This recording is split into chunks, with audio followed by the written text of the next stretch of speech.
Hey, fellers and fellates. It's Action by Thought. I'm Chris. I've got a cough drop in my mouth. I apologize about that. And me coughing through this is almost inevitable. I'm not feeling the best, but I do feel compelled to share this. First off, my brother actually put me on this fellow on YouTube. It's Cap Chatfield. This is one of his. And that particular one, I'm not going to put the link on there because I don't mind putting a link of a different video of his on there. But this one, he shows World Economic Forum is what's on there. And the lady that the arrow is pointing to is a self-proclaimed witch. And she actually does. He's got a short little snippet of a video from the World Economic Forum where they're trying to make the one world order, one world government anyway, which is not biblical until Jesus walks the earth in the 1,000-year reign. But she literally goes through it's got WEF on the wall back behind it all over. This is a clip from that meeting. I don't know exactly what you call it. She literally goes through this chanting thing where the World Economic Organization, World Economic Forum,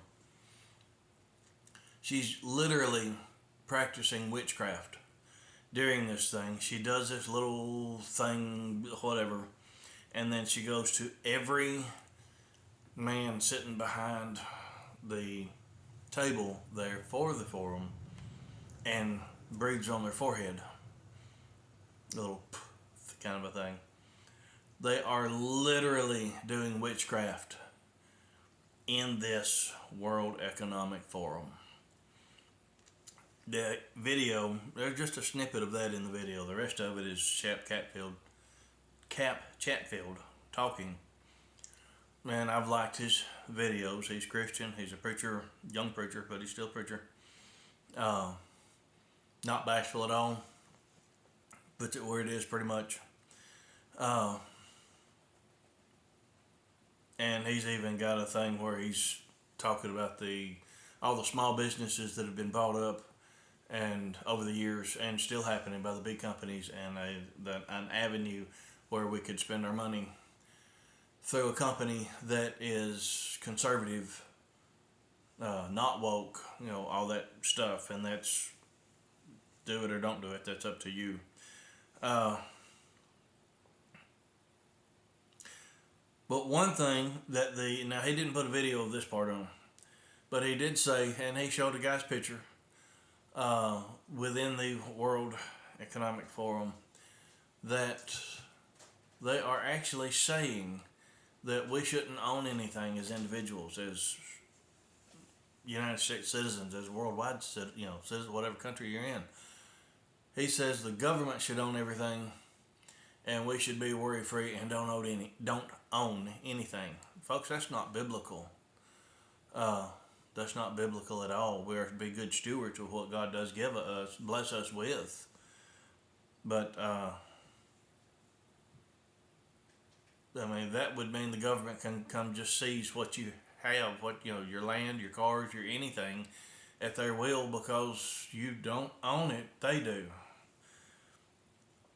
And within this, he is saying that the Christian community, if we will stand up and pray and take the reins and be bold in our Christian faith and let the world know that, all these other people that are not Christian, some flat out anti-Christian, they are shouting to the rooftops and proclaiming whatever that is they want to proclaim and everything's good, everything's fine, and folks actually bow down to that and follow it.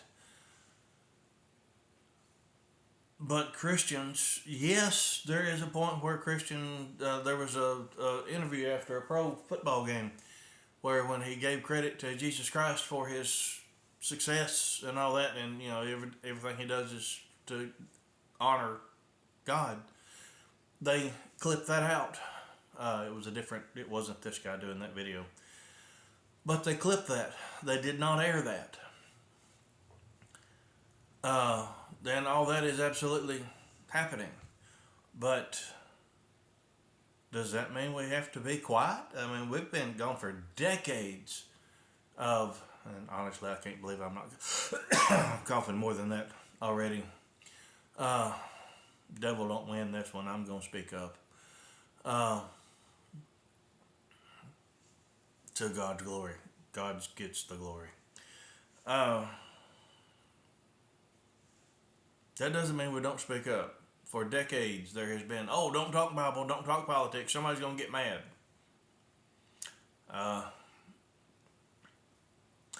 I'm afraid you're just going to have to get mad if that is how you're going to take a peaceful conversation where me or whoever else disagrees with you. I'm not talking about a shove it up your nose conversation, but if the conversation does come up, for folks that know me and know I'm not real bashful anymore, I used to be, and my demeanor used to not be too good. I would be one of the ones arguing, and I have since repented of that, asked for forgiveness of that, and asked God to give me His direction and His delivery and His words. I'm not talking about being ugly or mean, and I'm absolutely talking about respecting the other person and them showing me or whoever else, other Christian, respect. But folks, we've got to talk about the Bible. We have to talk about the Bible. It's called the Great Commission. Go therefore and tell. Biblically, that's not an option for a Christian. We've got to share. Share our testimony. If you're sharing with somebody else is nothing more, and I don't doing this because it's not that it's in our minds telling what God's done for us. Sometimes I feel like it's kind of almost braggy. I'm sometimes a little uncomfortable with it, but it's not about me. It's about what God's done in, with, and through me. And somebody needs to hear that from everybody, every Christian, because I don't have the ex-drug dealer or ex-druggie or ex-alcoholic or abusive family, or I don't have those testimonies because I was raised in Ozzie and Harriet land. If you don't know what that is, some of you young ones, just look up Ozzie and Harriet on the online or on YouTube. I'm sure there's some clips there somewhere. The wholesome old family shows. I was raised in a Christian household, and praise God for it. Does that mean we didn't have any issues? No. That doesn't mean that. Does it mean that I was all just, I don't even know how to describe that. We all had plenty of woes growing up. Speaking just for myself, 99% of mine were self-inflicted, of attitude, of not liking myself, of all this stuff. But let's zero back in on what I started this video for, and it's already gone twice as long as I intended it. We've got to speak up politely, with respect, with love. There's this gay thing going on, there's transgender thing going on, all these things, and it's just getting worse because there's so many Christians that will not speak up because they don't want to be shouted down. The reception you get is not the key. That is not the obedience. You sharing is the obedience to God. And the lack of it, and I'm fixing to read what I put on Facebook. I'm going to read it. I've typed it, but I'm going to read it because I don't want to miss any marks, especially since I'm already starting to be a little short of breath.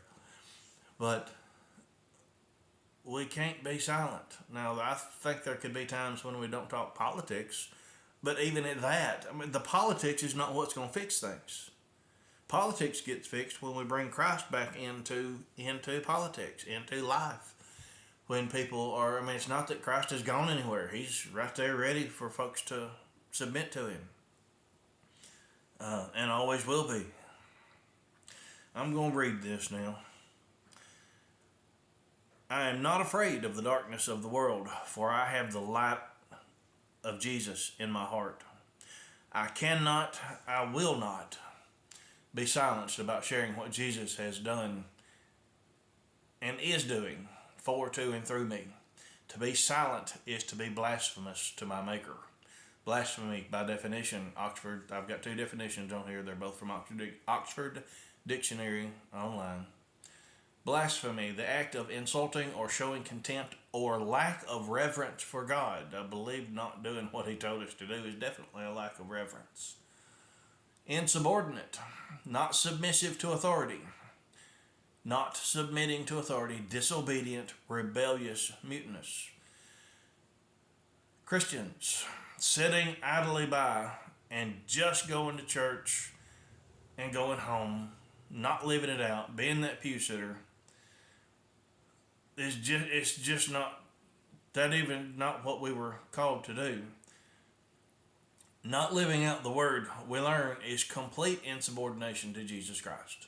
Insubordination, not submissive to authority.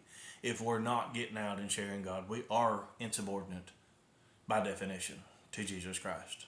We are commanded to the Great Commission. It's well past time to honor our commitment to Jesus and follow his commands. And we can do so boldly. That's the end of that post.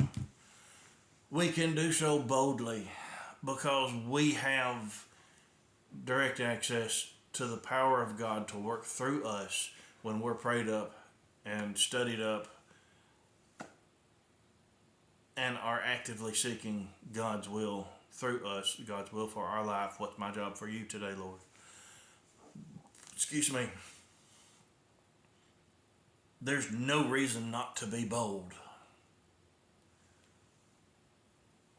For all the madness that's going on in this world, and I've said it before, the world has gone completely bonkers.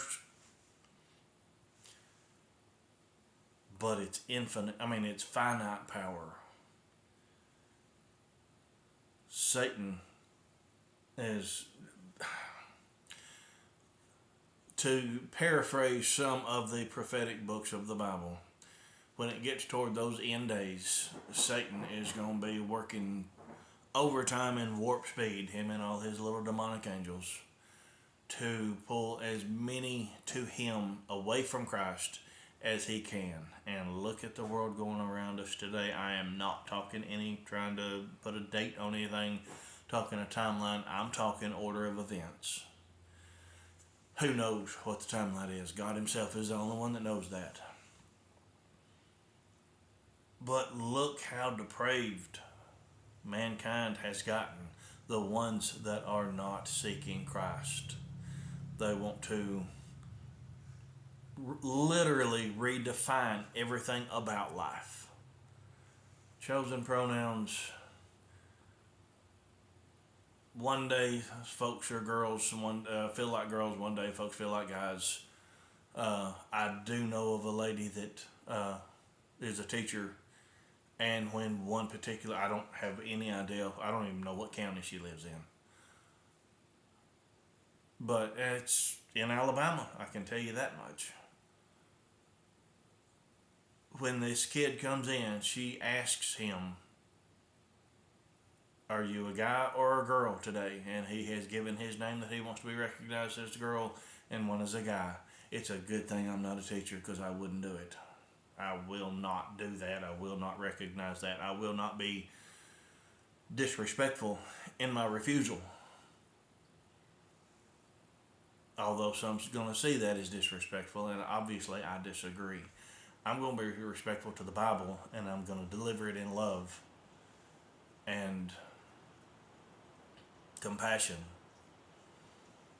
and within the setting in the best way that I possibly can. we Christians have to be bold in Jesus Christ. He is the ultimate authority.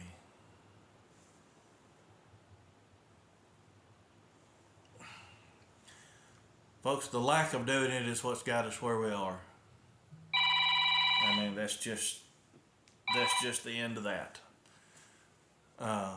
We've got to step up. We've got to be bold. Do we have a massive revival coming, or worldwide, nationwide or worldwide, or are we setting up for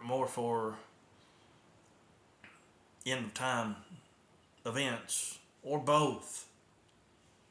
I don't know. God knows. And we need to seek Him with all this stuff going on. Like I said on the thing, I'm not scared of, I'm pointing out my window, I'm not scared of the world anymore. I'm concerned. I'm cautious. I take precautions to protect my family.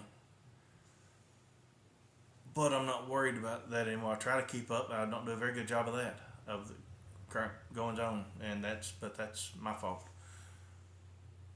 My concentration is on God and what He has for me, because what I am is what God made me. That is my desire. And the freeness, the joy, the fullness of life is right there. Find out how God made you. We are all wonderfully and beautifully made, crafted from the time of conception till time of death, or rapture, whichever one comes first. And in that, God has each one of us in this time that we're in right now. I've said before, I was born 100 years too late. Kind of joking, because I just like that. The horses and the buggies and all that call me nuts, probably. but it's not where God put me. So, anyway. God put me here at this time, at this day, to do His work, to honor and glorify Him, and it will be to my and our benefit, for the blessings of God when we seek Him for our lifestyle, for our work for Him. Everything works to the glory of God. Christians, we got to get bold. Didn't say up folks' noses and rude. I don't mean it. I don't want that. I'm not asking for that. I'm not saying that. Within God's parameters, for how you do what you do, and for how I do what I do. In God's parameters, live out God's will for you. God's not surprised about any of this. He's just waiting on us to be willing to serve Him and let Him talk through us. This country is not fixed at the Washington level. Matter of fact, the Washington level is really messing things up. But that's the human level. It's not even fixed on the ground level, except that at the ground level, we Christians need to be praying and following God's word and His leadership, His direction. That's where things are fixed. If you notice, politicians tend to do what I believe the word is constituents, but what the people desire so that they stay popular and stay in office. Go to God, and let's make that what the politicians see.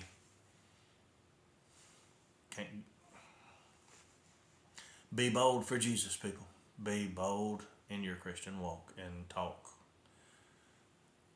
You be the person that somebody that's watching can see Jesus in, by your lifestyle, by your talk, by your walk. That's it for this one, people.